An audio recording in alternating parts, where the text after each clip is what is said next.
comet tears open the night sky. So bright the priests fall to their knees. They whisper a prophecy. A child born beneath that fire will drown the islands in blood, unite them in terror, and bend chiefs to his shadow. Then, years later, the prophecy moves. A village burns. Warriors lie scattered like broken shells across black volcanic rock. And in the middle of this massacre stands a boy, silent, still, watching death as if it were a lesson written for him alone. He doesn't cry. He doesn't run. He studies. He waits. And no one realizes that the omen, the prophecy, the nightmare they feared is already here. The islands have no idea what's coming. Before we continue, I want to take a moment to thank you for being here. These stories take time, research, and passion to bring to life, and the fact that you're still watching means more than you know. Your support is the reason we can dive deep into the histories most people never hear about. If you haven't already, take a second to like this video and subscribe to the channel. It helps us reach more viewers, keeps documentaries like this alive, and tells the algorithm that these stories matter. All right, let's return to the beginning, to the night the comet blazed, the prophecy was whispered, and a child destined to reshape the islands took his first breath. Long before he ever lifted a spear, before the islands whispered his name, the warning signs began. Animals vanished from the coastline. Winds shifted without reason. Priests woke screaming from dreams they refused to speak of. Something was coming, something the islands were not prepared to face. Then came the child. He was born during a season when nothing felt natural. Waves crashed out of rhythm. Birds circled over villages at night, and when his first cries echoed through the valley, the high priest fell silent and whispered only one sentence. This child will break the chiefs, or become one the gods themselves fear. Fear spreads fast among rulers.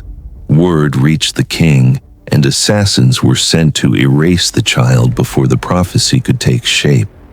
But the boy vanishes into the mountains, hidden by those who believe destiny cannot be killed, only delayed. Years pass.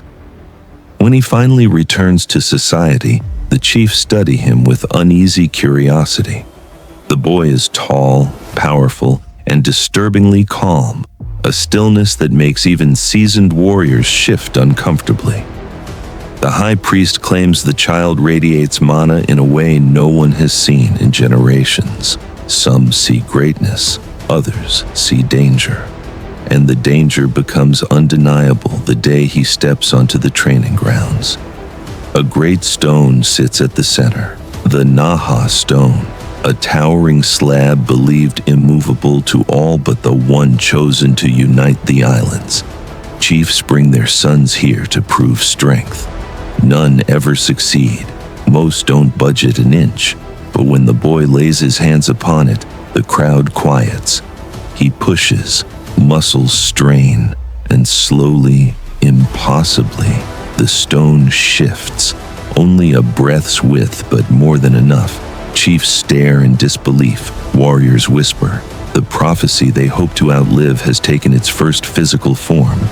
He is given a name, Kamehameha, the Lonely One, a title that marks him as both chosen and separate from everyone around him. As he grows, the islands churn with conflict. Succession disputes, jealous chiefs, and rival bloodlines tear the kingdom apart. Yet amid the chaos, the young warrior watches with unsettling patience. Every betrayal, every death, every shift in alliance is absorbed like a lesson in the anatomy of power.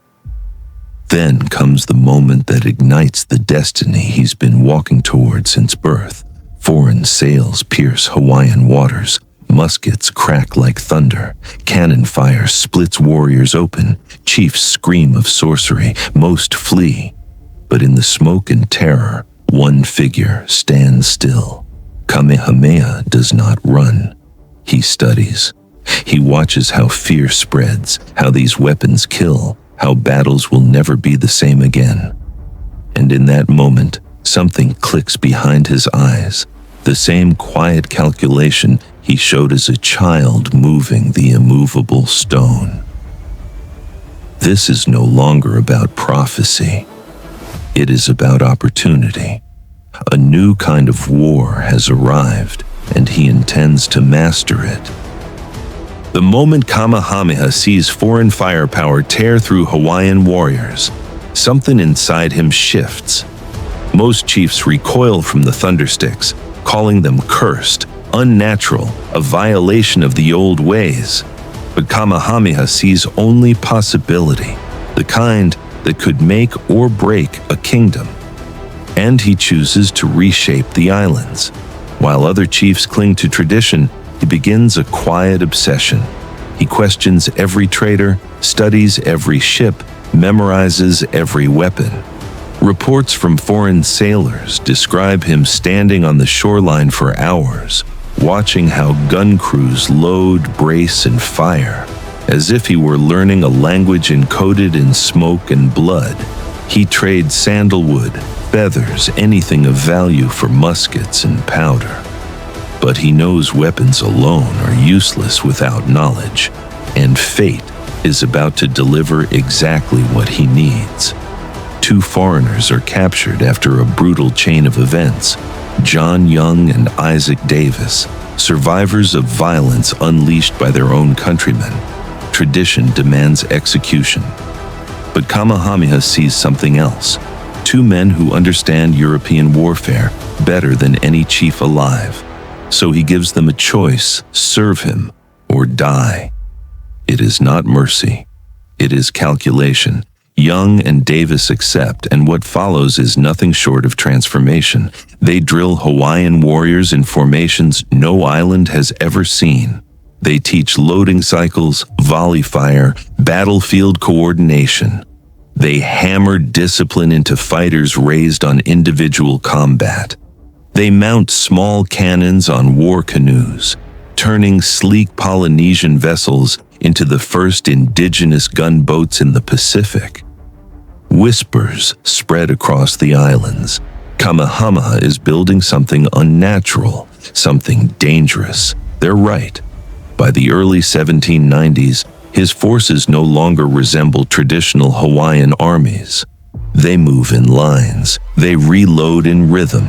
They strike with terrifying precision.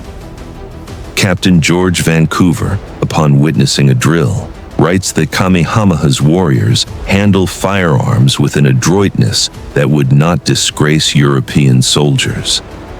But weapons and training are not enough. Kamehameha understands something deeper, something psychological. War is not just fought on battlefields, it is fought in minds. So he cultivates a new image, a chief chosen by prophecy, armed with foreign thunder, guided by gods, building a force no one can understand or stop. Every victory feeds that image, every rumor strengthens it, and war soon gives him the chance to test everything he's built. The islands fracture again. Rivals rise, jealous, desperate, terrified of his growing power. Chiefs who once mocked him now form alliances against him. Battles erupt across valleys and coastlines.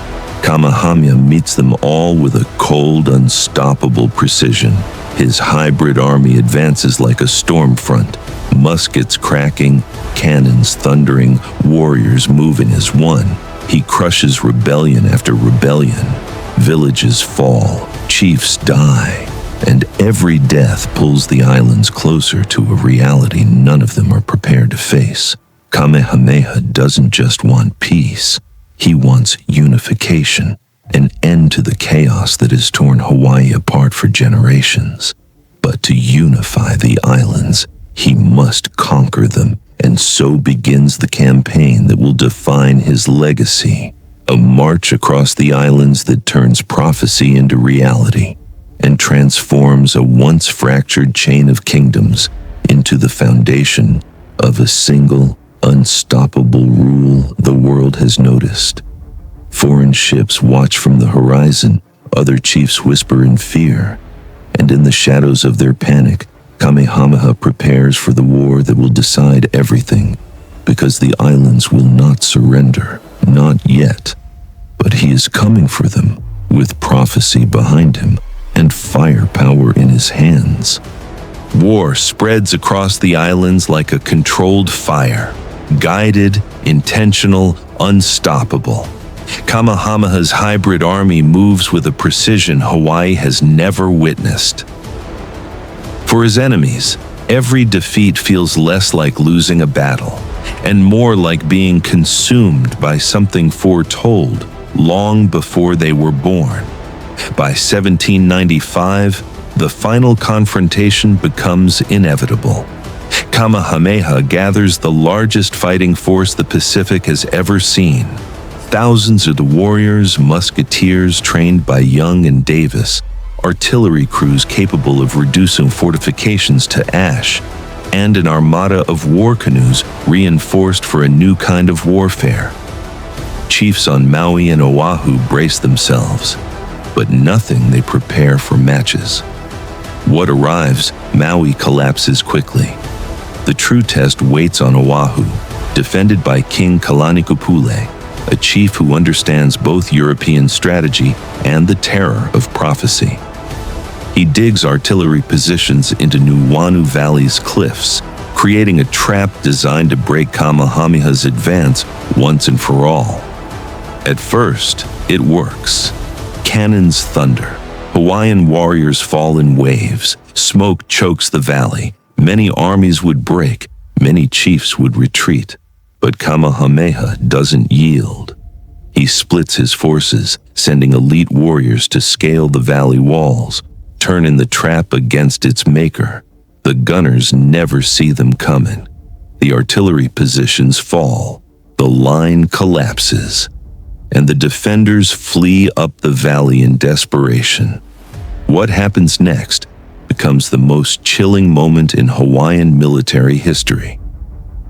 Driven upward by Kamehameha's advancing forces, hundreds of warriors find themselves trapped at the edge of Nuʻuanu Pali, a 1,000-foot drop, jagged rocks below, no escape. Some leap to avoid capture. Others are pushed in the final clash. Oral histories speak of cloaks lifted by the wind, bodies vanishing into the mist. A century later, roadworkers uncover over 800 skulls at the base of the cliff, a quiet confirmation of a day that reshaped the islands forever. With Oahu broken, resistance crumbles. Only Kauai remains. Kamehameha prepares one final invasion, but nature intervenes. A violent storm scatters his fleet, drowning warriors and wrecking canoes. Disease follows. Chief after chief whispers, the gods are warning him. But prophecy isn't finished. Destiny isn't negotiable. In 1810, King Kamehameha of Kauai, recognizing the unstoppable force coming for him, surrenders not in fear, but in acknowledgement of inevitability. No blood, no battle, no cliff. And with that single choice, the islands fall silent. For the first time in history, Hawaii stands unified under one ruler, a prophecy fulfilled, a kingdom forged in war, vision, and terror. In his later years, Kamehameha becomes something unexpected, a stabilizer. The same warrior who shattered armies now protects commoners under the law of the splintered paddle. The same conqueror who harvested many from enemies now governs with a code that preserves life, land, and balance. But no law, no peace, no legacy can erase what it took to build his kingdom. The islands remember the battles, the cliffs, the smoke, the prophecies, the fear. And long after his death, one question remains. One whispered through valleys and along coastlines.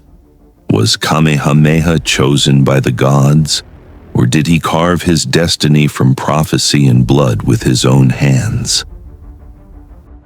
Even now, centuries later, the islands still feel the echoes of the man who reshaped them. His laws remain carved into memory. His victories still cast shadows across cliffs and valleys. And the question that haunted chiefs, priests, and kings hasn't faded at all. Was Kamehameha truly the figure the comet foretold, or was the prophecy only fulfilled because he believed in it more fiercely than anyone else? History doesn't answer. It only leaves traces: stone, bone, legend, memory. But one truth remains. When destiny calls a man, the world around him either bends or breaks trying.